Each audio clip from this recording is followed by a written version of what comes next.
Welcome back to the Calculated Risk Podcast. I am Tyler Shoemaker, joined by Kelley Ford. We did our Week 4 recap earlier this week. It's already time for our Week 5 look ahead, so we're going to hit on some marquee games and then some other games that we find notable. We'll do some quick hitters on those at the end. First of all, Kelley, let's get your initial thoughts on this Week 5 slate. Yeah, it's going to be a good slate, Tyler. Week 4 was it was kind of the introduction to college football for a lot of casual fans out there. Everybody seemed to be tuned in. Of course, the diehards have been here since week 0. All of our listeners and viewers have been. Week 5's got a lot to live up to because week 4 was big. Week 5 does have some big matchups. We're going to touch on those. Probably not quite as many, registering on the 9.0 or better on my watchability scale as week 4, but we're getting deeper into the year. Resumes are really starting to take shape. Water's finding its level with the power ratings on a lot of these teams that we talked about in the week 4 recap. So it's another big week. Contenders are going to go down. Surprise stories, Cinderella stories are going to continue. I'm very excited for it. It should be a lot of fun, Tyler. Yeah, I'm looking forward to it. Last week was insane. This week, although not as crazy top heavy as last week, I do think there are some pretty interesting and impactful matchups this weekend. So let's get to our first marquee matchup here, and that's Oregon State hosting Utah. This is a Friday night game in Corvallis. So the line currently sits Oregon State -3.5 with an over-under of 44.5. I'll kick us off here. TSI projects Oregon State as a 9-point favorite here with a total of 49. So kind of a strong play here on Oregon State and the over, which, man, projecting an over here makes me really nervous after watching the Utah offense against UCLA last week. But Utah's my number 30 team overall. Oregon State number 20. I give Oregon State a 75% chance to win this game. Utah is down to number 7 in my Pac-12 ratings, and that's both a testament to the strength of the Pac-12 for one, but also Utah's offense just has not been good. I've got them number 75 right now in offensive rating, but they are number 11 on defense. Oregon State a little bit more balanced at number 26 on offense and number 17 on defense. And right now I've got 8 wins projected for both of these teams. So this is going to be huge in terms of conference standings, especially knowing, what lies down the road here for these teams. In terms of how these teams have kind of stacked up from where I had them in the preseason, I've got Utah down 7 full points in their power rating. Obviously, coming into the season, I was projecting Cam Rising to play. That has not been the case yet this season, and they've really missed him and struggled offensively. In Oregon State, I've got up 1.5 points. So, I feel pretty good about where I was at on them preseason. They're only up 1.5 points here. So I feel like I had a pretty good handle on them. Utah down 7, which, if you told me that Cam Rising and Brant Keithy are worth 7 total points to the spread, I would listen to that argument. So that makes some sense to me as well. Kelley, where do you have this game? Yeah, I think Utah, Tyler, just to start, I think Utah is a good case study for how you phase out preseason priors at a faster rate than I do. So that's why, and potentially why, I still have Utah power rated a little bit higher than you. Perhaps you were a little bit higher on Oregon State coming in than I was. They've had a little bit more of a bump for me this season so far. So for this game, I have Oregon State -1.5. So we're on opposite sides of the spread here. It's a 55% win expectancy for the Beavers for me. This game should be awesome, Tyler. It's interesting to me because from a power rating standpoint, these teams are almost complete mirrors of each other, 180 mirrors. Oregon State began the year power rated 24 with a better projected defense at number 26 than offense, which was number 35. A 3-1 start has seen the Beavers outscore their opponents by 3.3 points per game more than would be expected of the average top 25 FBS team against their schedule. Oregon State's power rating is now up more than 2.5 points for me. And it's the offense at number 14 that's performing better than the defense at number 34. So they flipped, which is their stronger of the two units. For Utah, they flipped too, but it's the other way. They entered the year power rated number 15 with a better projected offense at number 12. Again, assuming Cam Rising was healthy and going to be playing here. Then the defense, which was number 22, best in the Pac-12 at the time. I'll get to what they are here in a second. The Utes are 4-0, ranked number 4 in my most deserving rankings. There's only a 38% chance that the average top 25 FBS team would be 4-0 against Utah's schedule. But now it's the defense, which is a number 5 nationally, still number 1 in the Pac-12. That's been the better of the two units, with the Cam Rising-less offense down to number 52. And again, it makes sense. Cam Rising's not there. We certainly didn't expect him to play like a top 15 unit. If and when he comes back, I expect that number 52 to improve, perhaps not all the way back up to number 15, since we've lost so many in-season data points that are available to them at this point, but it'll be better than number 52 if and when Cam Rising comes back. These two teams currently, number 21 and number 22 in my power ratings. The winner will have the 4th best odds to make it to Las Vegas, all else equal by my numbers. So recap, I got Oregon State -1.5. It's a 45% chance that Utah gets the win and heads into their off week next week at 5-0 and feeling really good about the potential return of Cam Rising. Current chances to make Las Vegas, Utah 11%, Oregon State 3%. With a win, Utah goes up to 18. Oregon State would be up to 7. With a loss, Oregon goes down to a 6% chance. Oregon State goes down to less than 1. I think I might have said Oregon. Utah with a loss goes down to 6%. So that's kind of what this game means in terms of chances to make the Pac-12 championship. Oregon in a better position, Utah or Oregon State with a better, easier schedule. Yeah. So this is one of those games, kind of like the Alabama game, which obviously your numbers were way closer than mine were on the Alabama Ole Miss game last week. Again, just another one of these tests, of me trying to get ahead of the market and you being generally much more in line with the market. So very, very curious to see how this plays out. Full disclosure, I bet Oregon State -1.5 on Sunday. So I do like the Beavers here. Again, my number would indicate the over will be a play, but I don't want to play an over with that Utah offense. So from a betting perspective, that's where I stand on that. Let's go to our second marquee game here. Another game that I've already bet. Syracuse hosting Clemson. Clemson fresh off of that overtime loss to Florida State, where you could argue they probably should have won the game. I know I downgraded Florida State for that performance. Kelly, I'll let you kick us off here with Syracuse Clemson. Yeah, this is going to be a really competitive game. Tyler, I've got this as a straight up pick 'em. I have Clemson with a 52% win expectancy. Yeah, man, it's dead heat for me at this point. Clemson has not been the Clemson we expected, although they did give Florida State a great game this past weekend. Clemson is down 10 spots in the power ratings. They're now number 17 for me. The offense has been significantly worse than I was expecting and projecting with Cade Klubnik. I certainly thought that he was going to be a bigger difference maker. And it's not all on him, but he is the quarterback. He's the most important position in the sport. So I thought that he would be performing better than he was. I thought maybe some Heisman hype around him was kind of a dark horse contender for that. Certainly not playing out that way. The defense is still top 10, though. I know they've had their struggles and not been up to the level that we've expected and seen from Clemson, especially on the defensive line for many years now, but they're still top 10. This game, though, for me, from a storyline standpoint, is really all about Syracuse. Syracuse is up 8.0 points in my ratings from the preseason. That is 6th best nationally. Only Oklahoma, Washington, Duke, Miami, and Texas State are up more than Syracuse from preseason to current in their power ratings. They're now number 25 overall, number 26 defense, number 26 offense, number 20 defense.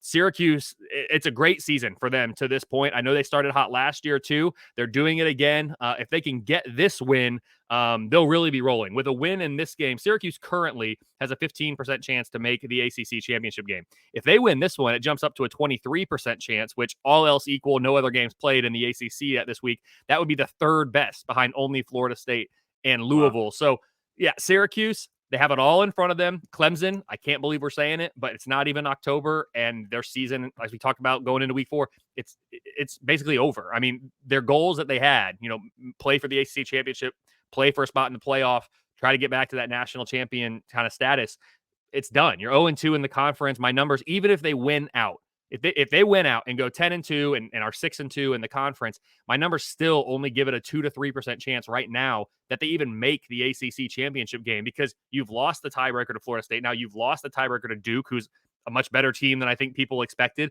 So even if they run off these other wins, they've got to pass at least one of those plus everybody else, because there's some other contenders that are still undefeated in the ACC that you have to hope that you beat them if you're playing them and they lose somewhere else. So it's just a big ask. I think for all intents and purposes, Clemson's season with regard to their goals is done. So Syracuse, I'm looking at you. Can you get this win at home? You've beaten Syracuse, or you've beaten Clemson in this building before. Never when they've been taken as seriously, I think, as they are right now. Yeah, I'm very interested that you've got this as a pick 'em, because I, even in running kind of off to the side, my formula that's probably much similar to yours in terms of phasing the priors out. I do like to reference that. Even that formula makes Clemson a 3-point favorite here, or 3.5-point favorite here. My actual TSI projection here, Syracuse -5.5. So again, I bet Syracuse +7 earlier this week. I took the full touchdown. That was a no-brainer for me. Clemson number 31 for me overall. Syracuse number 25 this week. So we're pretty much in line. I mean, pretty much dead even on Syracuse. I've got them with the number 27 offense, number 21 defense. Clemson, I think this is probably our discrepancy. I've got Clemson with number 33 offense. That's down from last week, obviously, and number 35 defense, which is up. I believe when we talked last week, they were number 46 on defense. So they did get quite a bit of credit for that Florida State performance. So they actually got a slight bump in the power rating. Florida State got a slight downgrade for that performance, even though Florida State won the game. Right now, Clemson power rated 7th in the ACC for me. The ACC is kind of climbing here for me in terms of the overall conference power rating. Syracuse number 5 in the ACC, which, I mean, just speaks to how deep right now from a power rating perspective the ACC is looking here going into week 5. In terms of win projection, I had mistakenly tweeted an outdated most likely wins for Clemson earlier this week, and I was like, man, I can't believe Kelly and Bill Connolly are so low on Clemson. Well, I didn't realize my formula for them hadn't updated. I project them. Their most likely win total for me now with their current power rating is 6 wins. Wow. I think that might prove to be a little low. I still think they probably get to maybe 8 or 9, but man, they got to have this one if they're going to. Otherwise, down the stretch of this season, motivation really becomes a factor here when you're talking from a betting perspective of how Clemson's going to show up every week. Syracuse up to 10 most likely wins for them. So Huge bump. So far this season, these teams are going in polar opposite directions from my preseason ratings. Clemson's down 8.5 points, and Syracuse is up 9.5. So huge swing here for these teams, which is why, my projection of Syracuse -5.5 is so far off of the betting market. So should be an interesting one way or another in Syracuse. Our third marquee game of the week is going to be Duke hosting Notre Dame, fresh off the heartbreaking loss to Ohio State at home last week. And I'll do the honors here. The line currently sits Notre Dame -5.5 with a total of 52. I project Notre Dame -2.5 with a total of 55.5. Notre Dame's still a top 10 team for me. They're number 10. Duke all the way up to number 17 overall. Notre Dame still with the number 10 offense. They got, even though they only scored 14 points last week, Ohio State's my number 1 rated defense. So that still, didn't dock them a whole lot for that performance offensively. And Notre Dame number 14 on defense. Duke also very high on both sides of the ball, number 22 on offense and number 16 on defense. So this is going to be a slugfest. And if I was a Notre Dame fan, I would be concerned about this. In terms of betting, this is the classic letdown spot for Notre Dame, where you get emotionally charged for the Ohio State game last week. Now you got to come in, basically a short week here to play Duke, and I wouldn't want any part of that.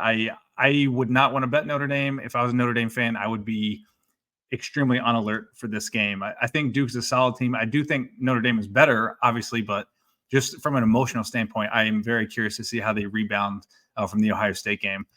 Duke up to number 3 in the ACC for me. Notre Dame, obviously, the number 1 independent, which there's only 4 of them. So From a win total perspective, I've currently got Notre Dame projected for 9 wins and Duke actually up to 10 most likely wins.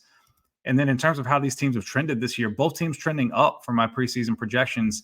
I've got Notre Dame up 3.5 points. So I feel like I had a pretty decent handle on them preseason. Duke, I did not. Duke coming into the season, I knew I was lower on the market than that was a swing and a miss by me. I've got them up 17 points to rectify that mistake in the preseason. So looking forward to this game. Honestly, I hope for Notre Dame's sake and kind of for Ohio State's sake that Notre Dame pulls this out. But I won't be the least bit surprised if they come out flat and Duke, takes care of business because they are very, very well coached. Kelly, what do you have for this game? Yeah, the scheduling dynamic is real. Having had the heartbreaking, emotional, just entire deflating letdown as how that Ohio State game ended. Now Notre Dame's got to get on the road to Duke this week. They got to get on the road to Louisville next week. USC's coming into town after that. Like Notre Dame, there's no rest for the weary here. They got to put their head down, get back to work. I think Marcus Freeman, Sam Hartman, and the leaders on that team are going to realize, hey, there's still a lot to play for. We can still have a really great season. We were right there with Ohio State, who, I mean, the polls don't have them number one, so I'm sure they're not talking this way, but a lot of the power ratings have Ohio State right up there at number one, and we were right there with them until the last play by 6 inches. So they know they're a good football team, and I think they're going to play with 11 players every play this week, if I had to guess. So, sorry, that was just a shot there. But no, I like Notre Dame in this game. I have a -5.5. It's a 65% win expectancy. Despite the loss to Ohio State, Notre Dame's power rating improved compared to last week. The Irish's power rating's up nearly 4 points since the preseason, and the regular season win total projection has improved from 8.7 to 9.3.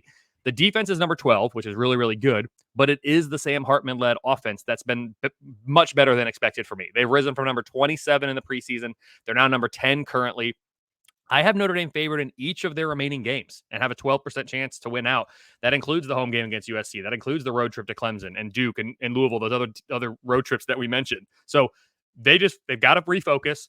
It's all still in front of them. I think an 11-1 Notre Dame at the end of the year, you're certainly talking a New Year's Six bowl at a minimum, depending on how everything else shakes out with how, we don't have any dominant teams. It'll be hard for them to pass Ohio State unless Ohio State's had a couple losses at that point because of this head-to-head on their home field.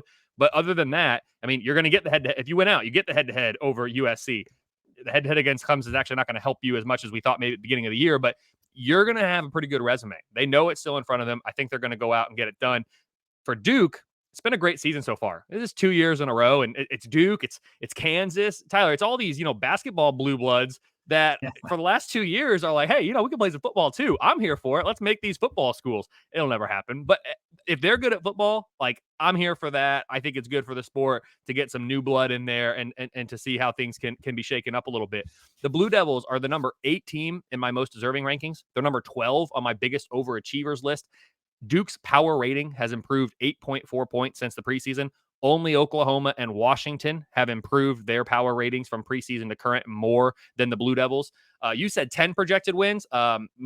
My projections now have the Blue Devils regular season win total projection up from 5.9 to 8.8. So I'm saying 9-3 is the most likely record outcome for Duke now, which is just crazy. 60% chance that they're going to get 9+ regular season wins. We're talking about Duke here on the football field. It's impressive what's going on down there in Durham. Offense and defense are both top 25 for me. Duke's overall power rating is up from number 50 in the preseason to number 24 currently. To recap it, I have Notre Dame -5.5 with a 35% chance that Duke wins at home and moves to 5-0. 5-0 Duke on the year if they can get it done here. They go into their off week after this game, and if they're sitting there at 5-0, getting ready to welcome in NC State, they're going to be double-digit favorites in that game. Then it's Florida State on the road. Then it's Louisville on the road. And they got North Carolina later in the year on the road as well. There's tough games coming. If they can get past Notre Dame, though, wow, what a season. It's been that already for Duke. But it'll be very interesting to see how the Blue Devils navigate the second half of their schedule here. Yeah, it's hard to fathom a 5-0 Duke with wins over Clemson and Notre Dame in the first month of the season. That's hard to fathom. How much money would you have got if you bet that in the preseason? I mean, just rolled it over. Yeah, you can just retire at this point. Like that's Duke, crazy. Yeah, just Duke money line bets every week and just roll the winnings over. That's solid strategy. You'd be doing better than I'm doing right now. I'll tell you that.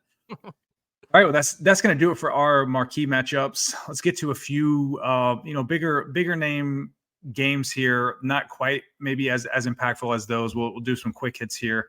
Ole Miss hosting LSU. Line currently sits LSU -2.5 with a total of 67.5. TSI projects Ole Miss as a 5-point favorite here at home with a total of 61. From a betting perspective here, I don't know. My numbers were really high on Ole Miss last week. Obviously, they laid an egg against Alabama. I don't know that I want to bet them again this week. I would maybe consider a play on the under here, but that would be my only lean here in this game. Kelly, what do you think about Ole Miss and LSU? Yeah, so we don't compare notes before the show. For those wondering, I'm reassured to hear that you have Ole Miss as the favorite. I'm not quite as aggressive as the TSI right now, but I have Ole Miss favored by 2.5 points. 58% win expectancy for the Rebels. If we just quickly go through kind of these unit ranks, it's interesting. Ole Miss power rated 13, LSU power rated 14. Ole Miss most deserving resume ranked here, number 15. LSU most deserving ranked 16. So these teams in both the power rating and the resume rankings right next to each other. I mean, boom, boom. Should be a very good game. Again, it's the difference is about the home field advantage by my numbers. So I think Ole Miss gets it done. They're power rated 13, LSU 14. The difference for me is so LSU's offense best unit on the field. They're number 4 right now. I mean, my numbers, my model has been very impressed with what LSU's offense has been able to do. They came into the season top 10. Now they're number 4. They're going up against Ole Miss's defense, number 27. Okay, I'll give LSU the edge on that side. But here's where the bigger edge comes in. Ole Miss offense, number 17, right around where they were to start the year. That LSU defense, Tyler, had this top 15 coming into the year. They are currently number 62. It's surprising to me that an LSU defense that has as much just raw talent, I mean, big names that LSU has, that they have performed the way that they have, giving up 45 in the opening game to a really good Florida State team, giving up 31 last week to an Arkansas team who, you know, if you're LSU and you got aspirations to make it to Atlanta, you probably want to be a bit more dominant than you were in that game. So all the way down to 62, I think Ole Miss offense at home going to be able to take advantage of some of that, and that's how I'm getting Ole Miss -2.5. Wow, that is shocking. Okay, on to our next one here. Auburn hosting Georgia. I expect everyone and their brother to be betting Georgia here. The line currently Georgia -14.5 with a total of 46. I actually only projected Georgia -12 with a total of 49. So I would actually be on Auburn. I'm not playing this. I don't. Georgia and Michigan, to me, we talked about this a little bit on the last show. Like, I don't know what to make of those teams right now. I can't tell if they're not as good as we thought or if they're just extremely bored and sleepwalking. So until I get a better handle on that, I don't want anything to do from these teams from a betting perspective. So I'm going to stay away, but my numbers do like Georgia by 12 in this game. I'm right there with you. My numbers are Georgia -12, 80% win expectancy. I went back and checked, and I keep this on the website too as a tab all the way to the right. You got to kind of scroll for it. But my preseason realistic expectations, because I like to be able to reference what did I have this line in the preseason? Preseason, I had Georgia -18. Now it's Georgia -12. So Auburn hasn't improved that much. I mean, not even a point. It's Georgia that's come back from where I had them in the preseason. So that's how we get that differential of 6 there. Still a really good Georgia team. They're power rated number 4. It is the lowest they've been all year, to be fair. Sleepwalking versus not as good as we thought. I think it's some combination. We're going to get an idea here against Auburn on the Plains. But number 4 overall, top 10 offense, number 6 defense. They're the best units on the field. The Auburn defense, I think, is pretty darn good. I have number 18. It's the offense for Auburn that gives me concern here. I have them 64th right now, offensive unit rank. That's about 22 spots lower than they were to start the year. Hugh Freeze, give him enough time, he'll get offenses figured out. He's pretty darn good at that.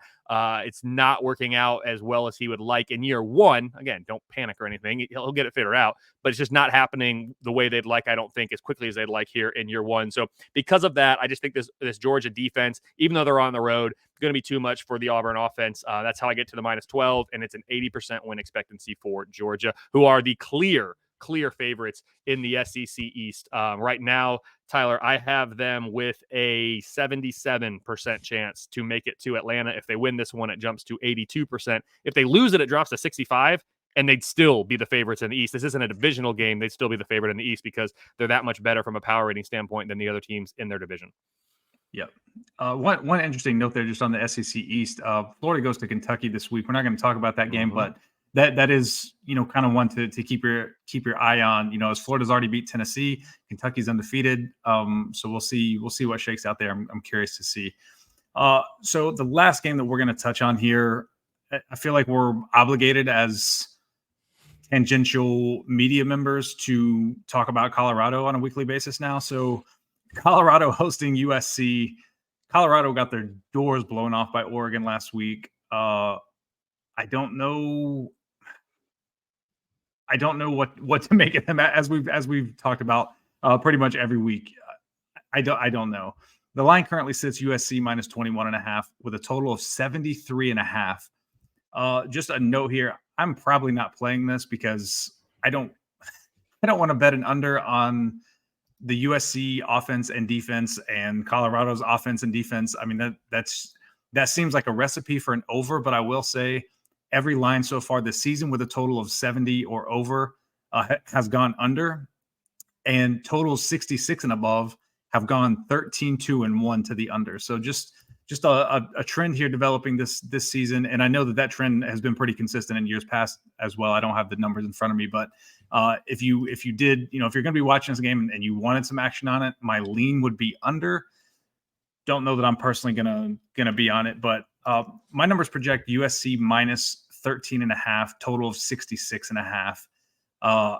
So my numbers indicate some value on Colorado as well, but again, I don't want any part of that. I think USC is probably somewhere in the neighborhood of Oregon, and Oregon could have named their score last week. So this is probably a complete stay away from me.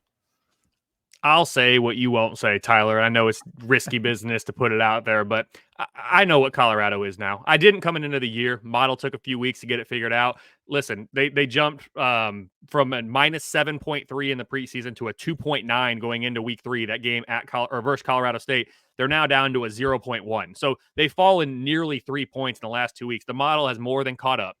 I think I know what this Colorado team is now. And what they are is much better than expected. And a really good story. My number 1 biggest overachievers right now, number 17 in my most deserving rankings right now, up 7.4 points from the preseason. That's top 10 nationally.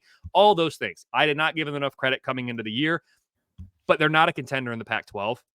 They're looking like they're going to go bowling now, which I wouldn't have thought at the beginning of the year. So this isn't like Kelly hates Colorado, he's piling on. No, but the hype around them grew to is way out of proportion. And last week we saw, a little bit more of what's realistic. We even saw it the week before. I know they won the game, but it was Colorado State and it took overtime.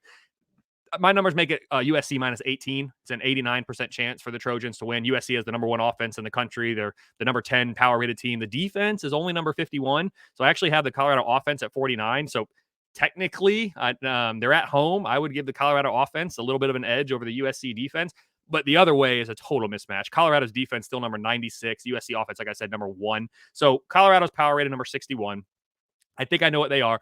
Tyler, unfortunately, for our sake, because I'm all about giving teams credit, and I'm trying to give Colorado credit for what they've achieved to this point. They're number 17 in the most deserving. The hype's going to die a little bit here, I think, after 2 losses to 2 really good teams, Oregon and USC. Then I think Colorado's probably going to go on the road and beat Arizona State.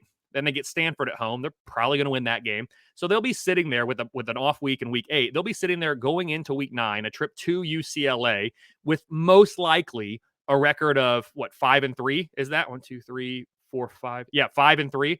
So again, they'll probably be ranked again at that point, and my most deserving might even have them in there too. You're not going to get a ton of credit for beating Arizona State and Stanford, but the hype will have picked back up again at that point. They'll go to UCLA and probably lose. Then they get Oregon State the next week at home. They'll probably lose, and maybe it tapers back off, but then it's the fight for the bowl, which I think they'll get against Arizona the next week. So that's how I feel about Colorado. I know that was long-winded, but that's where I am. Hey, credit where credit's due. They're a much better football team than I expected. They're a way better football team in Boulder than they were last year. And I fully expect Coach Prime to keep them trending in the positive direction moving forward as they make the move into the Big 12 and recruits want to go play for him. And you understand why. So it's just not this year that they are Pac-12 contenders as many seem to be making them out to be, as few as 2 weeks ago or a week ago even. So that's where I am on this one. USC minus 18, 89% chance to win it. Yeah, and one thing I looked at, so I didn't put out my resume rankings this week. I did begin to formulate them. I would have Colorado number 10 in my resume style rankings this week. So Is that your best one-loss team? Or sorry, is that your highest ranked one-loss team? Would it be? Let's see. Sorry, I put you on the spot. Yes, it is. Alabama at 14 is the next team with a loss. Nice. So you can look for those. Kelly's been doing a great job putting his out every week. I generally wait till more middle of the season to put mine out. So I think starting next week we'll probably be discussing those on the show. So can look forward to that. Love it. Another great weekend of college football ahead. As we mentioned on the last show, our format will probably change. You can still find this every Monday and Thursday. That's not going to change. But we're probably going to get away from biggest risers, biggest downgrades every week as teams start to kind of level out. So, we'll have some kind of a fresh template to go through moving forward. And like I said, mention our resume rankings as well. So until next time, I'm Tyler Shoemaker. He's Kelley Ford. And that was Calculated Risk.